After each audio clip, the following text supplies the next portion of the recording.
इश्क वाला लव। अब तक आपने देखा मीरा के सामने आशुतोष की सच्चाई आ जाती है।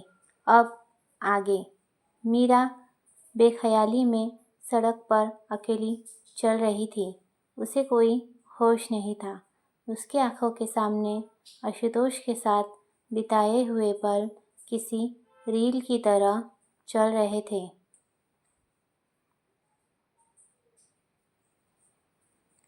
मौन रहकर भी जो सब कह जाते हैं वो दिल के रिश्ते कहीं खो जाते हैं। खुशियों के मेले में भी तन्हा सा दिल बीती यादों में अक्सर बह जाते हैं।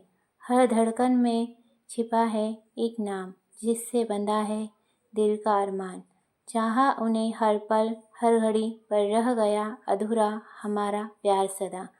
आंखों में आंसू और होठों पे मुस्कान, ये दिल की दुनिया है बड़ी ही अनजान। जो अपने थे वो पराए हो गए और जो पराए थे वो सपनों में आ गए।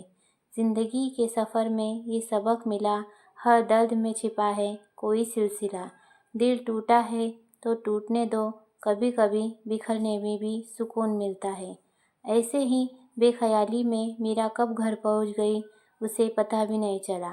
मीरा घर में आते ही अपने कमरे में चली गई और दीवार से टेक लगाकर नीचे बैठ गई। मीरा को बहुत ही रोना आ रहा था और साथ ही साथ खुद पर गुस्सा भी आ रहा था। वो सोच रही थी काश वो आशुतोष से ना मिलती तो उससे उसका स्कूल नहीं छूटता, ना ही उसकी सबसे अच्छी दोस्त समायरा उससे दूर होती। तभी नीला चाची कमरे में आई। उन्हें देखकर मीरा झट से खड़ी हो गई। चाची ने कहा, अगर तुम्हारा ये रोना धोना हो गया हो तो जाकर किचन में कुछ काम कर लो।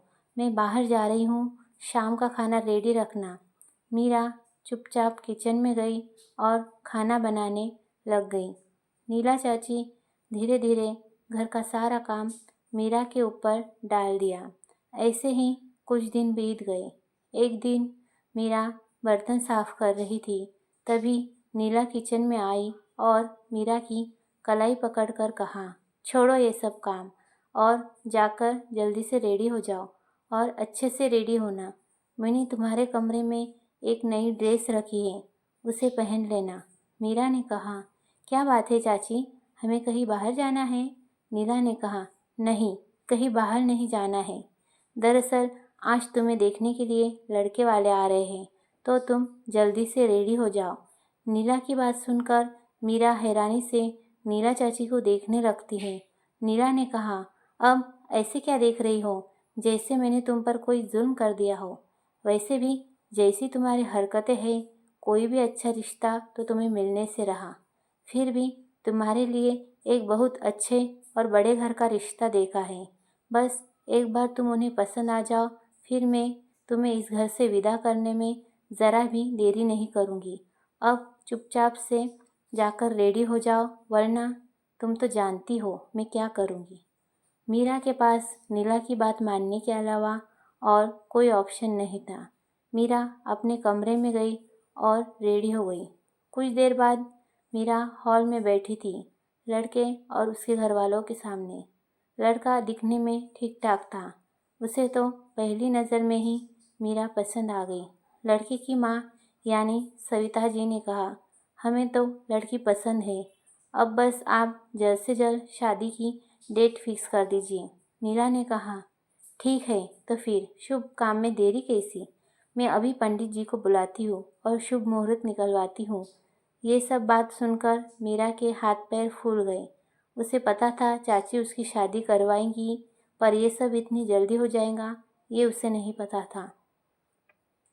कुछ ही देर में पंडित जी आ गए और उन्होंने 4 दिन बाद का मुहूर्त निकाला।